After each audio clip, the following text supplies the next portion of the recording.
Hi everyone, welcome to my channel. तो अगर तो आप मेरे सब्सक्राइबर हैं तो आपको पता होगा कि मैं अभी कॉलेजेस में अप्लाई कर रही थी बहुत सारे, और मुझे अभी कन्फ्यूजन था कि मैं क्या लूँ क्या ना लूँ। एंड अभी भी मुझे कन्फ्यूजन ही है। मुझे कुछ कॉलेजेस मिल रहे हैं तो मुझे पता नहीं है कि मुझे जाना है या नहीं जाना है। सो मुझे लगा कि आप लोगों से एडवाइस या सजेशन ले लूँ कि मुझे क्या करना चाहिए। ऑनेस्टली मुझे नहीं पता है कि मुझे क्या करना है, और मुझे क्यों नहीं पता है ये भी मुझे नहीं पता है। अभी की अगर मैं बात करूँ तो जब मैंने इनिशियली डिसाइड किया था कि मुझे एमबीए करना है, तो मेरा स्पेसिफिक कोई स्पेशलाइजेशन मैंने नहीं चूज़ करके रखा था कि मुझे इसी में करना है। मुझे हमेशा से यही आइडिया था कि जितने भी कॉलेजेस या जो भी कॉलेजेस होते हैं उसमें आप फर्स्ट ईयर जनरल एमबीए करते हो, एंड देन यू आर आपको एक साल पढ़ के रियलाइज़ होता है कि ये इंटरेस्टिंग है, या फिर मुझे ये करना है, मुझे ये पढ़ने में मज़ा आ रहा है, या फिर इसमें स्कोप ज़्यादा है, जो भी आप सोच के then you take one subject कि मुझे स्पेसिफिक ये सब्जेक्ट फाइनेंस, मार्केटिंग, एचआर इसमें जाना है। तो मैंने कभी सोचा नहीं था। मैंने जब कैट की प्रिपरेशन की थी तो वो भी इसलिए की थी कि एक बार बस आईआईएम में हो जाए, फिर मैं डिसाइड कर लूँगी कि मुझे किस में जाना। तो जो पहले का मेरा कोई था नहीं, बट फॉर्चुनेटली आईआईएम में हुआ नहीं, तो उसकी बात छोड़ देते हैं। बट मैं ये बताने वाली चाहती हूँ कि मुझे नहीं पता है। मुझे ऐसा भी नहीं है कि मेरे लिए बहुत डिफ़िकल्ट है, क्योंकि मैं इंटरेस्ट की बात है तो मैं किसी भी फील्ड में डेवलप कर सकती हूँ। उतना तो मुझे पता है कि मैं कर सकती हूँ। एंड बट स्पेसिफिक एक प्रॉपर मेरा कुछ नहीं है कि मुझे यही करना है या मैं यही करना चाहती हूँ। सो मैं एक्सप्लोर कर सकती हूँ अपॉर्चुनिटीज़, उसका कोई लोड नहीं है। बट अभी एक लोड है कि मेरे पास कन्फ्यूजन है। पता नहीं मैं इतनी कन्फ्यूज़ क्यों रहती हूँ, मेरे डिसीजंस लेना आते ही नहीं है, पता नहीं क्यों। मेरे पास अभी दो ऑप्शन है। ऐसा नहीं है कि बहुत ही ज़्यादा कन्फ्यूजिंग ऑप्शन है, बट मेरे लिए बताती हूँ क्यों। क्योंकि सी मुझे, जैसे आपने टाइटल में देखा होगा, मुझे मिली है अपॉर्चुनिटी टेस्ट जाने की, Tata institute of social science Mumbai. एक अपॉर्चुनिटी जिससे मैं टिस की स्टूडेंट बन सकती हूँ। एंड स्पेसिफिकली मैं ये कह रही हूँ कि मैं सिर्फ टिस को देख के ही वहाँ जाना चाहती हूँ। मुझे उस कोर्स में मुझे नहीं पता है कि क्या स्कोप है या ये है। मुझे टेस्ट जाना था, मुझे हमेशा से टेस्ट जाना था, टिस आईआईएमसी जो बड़े बड़े इंस्टीट्यूट है, एंड ऑफकोर्स टिस। मुझे बेसिकली तो HRMNLR का जो प्रोग्राम है उसी के लिए जाना था। एंड आप में से बहुत लोग जो जानते होंगे कि हमें टेस्ट क्यों जाना है, वो ये भी जानते होंगे कि वहाँ का वो जो प्रोग्राम है वो कितना फेमस है। And in fact TISS as a brand value, TISS कितना ही बड़ा इंस्टीट्यूट है, वहाँ जाना अपने आप में एक ड्रीम है। तो उसमें मुझे मिल रहा है disaster management. Like when I got to know that I getting disaster management, I was like okay। तो फिर मैंने उसको एक्चुअली ढूंढना शुरू किया, क्योंकि जब मैंने अप्लाई भी किया था उसमें तब भी मुझे लगा था कि मुझे कहाँ ही मिलेगा टेस्ट में। उसमें 100% CUET PG का ही स्कोर था। तो मुझे लगा इंटरव्यू कुछ भी नहीं है, तो स्कोर में तो भाई मेरी जो रैंक है या फिर मेरे जो मार्क्स है उस हिसाब से वहाँ की सीट्स इतनी कम है, तो मुझे कैसे अपॉर्चुनिटी मिलेगी। बट मैंने कर दिया।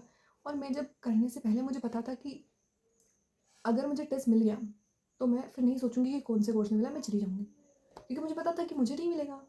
बट जब मुझे मिल गया तो अब मैं सोच रही हूँ कि भाई अब क्या करें, क्योंकि अब मुझे कन्फ्यूजन हो गया कि डिज़ास्टर है, इसमें जाना भी है।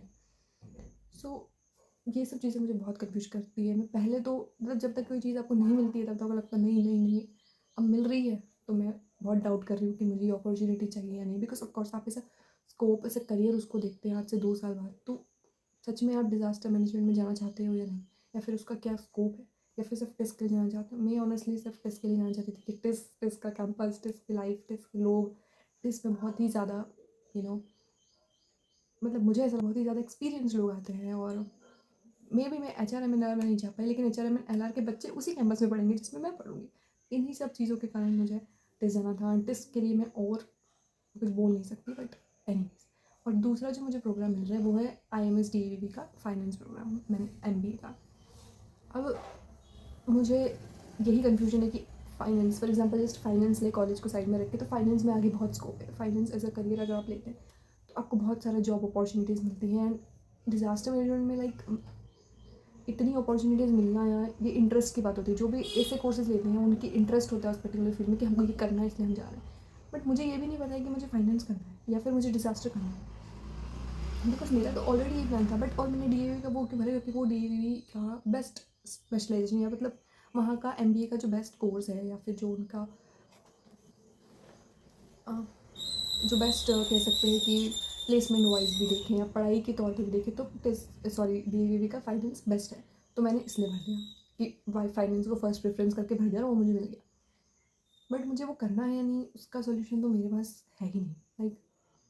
मुझे नहीं पता मुझे करना है या नहीं, और मुझे ये भी नहीं पता मुझे रिस्क डिज़ास्टर में जाना है या नहीं, but I am ready to explore. मुझे इसलिए जाना है क्योंकि वहाँ की जो अपॉर्चुनिटीज़ मिलेगी, वहाँ पे जो कल्चर मिलेगा, और वहाँ पे जितनी डाइवर्सिटी मिलेगी, और जितनी एक्सपीरियंस लोगों के साथ कॉन्टैक्ट मेरे बनेंगे या मिलूँगी, वो बहुत ही ज़्यादा हैं as compare to doing this from D of course. Like हम जो जनरली करते हैं, एमबीए कर रहे हैं, एक ही साइड सब जा रहे हैं, मुझे नई चीज़ एक्सप्लोर करने का मौका मिलेगा which is very new and very different.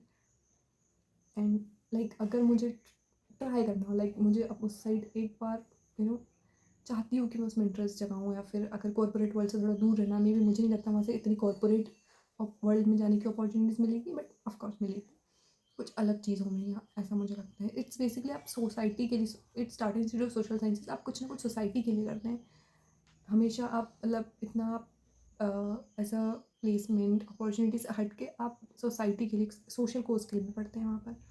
वो सब चीज़ें वो बहुत ही डिफरेंट है, और ये बहुत ही डिफरेंट है। मुझे नहीं पता मैं इतनी कन्फ्यूज़ क्यों रहती हूँ, हमेशा ही कन्फ्यूज़ रहती हूँ, और जब मिलता है तब ज़्यादा कन्फ्यूज़ होती हूँ। जब तक मुझे नहीं पता, मुझे हमेशा, मैंने जब भरा था मुझे पता था कि मुझे अगर डीएवी के बाद अगर टेस्ट में गलती से भी मेरा आ जाता है कन्वर्ट, मैं देखूँगी ही नहीं कोई सा प्रोग्राम, मैं जाके ही रहूँ। और जब वो आ गया है, अब मैं सोच रही हूँ कि जाना ही नहीं है। मुझे नहीं पता आप लोगों के साथ ये होना है कि नहीं, बट मेरे साथ तो।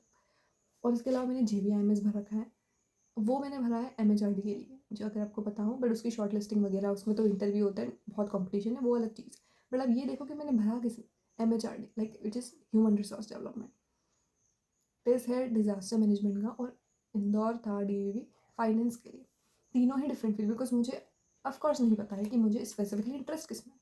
मुझे MBA करना था बहुत अच्छे इंस्टीट्यूट से, जहाँ से बहुत अच्छा पैकेज मिलेगा, एंड उसमें पढ़ते पढ़ते मैं समझ जाऊँगी कि ये वाला जो स्पेशलाइजेशन है, इसमें बहुत अच्छा स्कोप है, ये करना।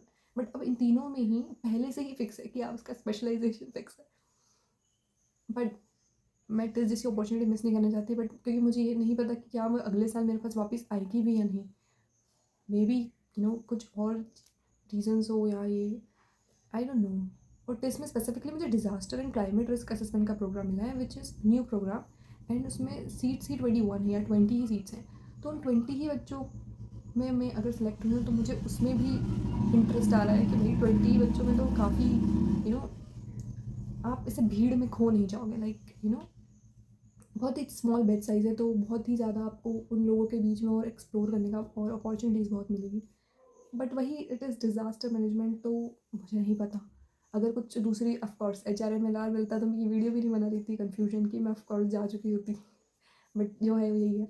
सो अगर आप मुझे किसी भी तरीके से हेल्प कर सकते हैं, लाइक जो भी आपको पता है, आइडिया है, या फिर अगर आप कर चुके हैं किसी चीज़ में, और तो आप मुझे हेल्प कर सकते हैं, एडवाइस दे सकते हैं कि क्या करना चाहिए, या फिर सी मुझे ड्रॉप नहीं लेना। मैं आप ये भी एडवाइस दे सकते हैं कि आप वापस से एग्ज़ाम्स दो, तो और अच्छे मार्क्स आए तो मे बी आपको दूसरी आप ट्राई कर, मतलब HRMLR में जा सको मैं टेस्ट के। बट सी में ड्रॉप लेके ये कुछ भी नहीं करना चाहती हूँ, मैं एग्ज़ाम दे सकती हूँ वापस से, बट मुझे कुछ करते रहना है, और ये वापस एग्ज़ाम देनी, भले मैं कम उस एग्ज़ाम पे in other management entrance test में अपना दिमाग लगा पाऊँ। क्योंकि ऑफकोर्स अगर आप कोई कॉलेज ज्वाइन करते हैं, देन आप उन एग्ज़ाम में इतनी अच्छी प्रिपरेशन नहीं कर सकते हैं। I know, I agree, but मैं जैसा भी जितना भी दूंगी वापस एग्ज़ाम दे दूंगी, बट मुझे कुछ करते रहना। I don't want drop this year, and I want to do something. So please help me if you can. That's it. Thank you so much for watching.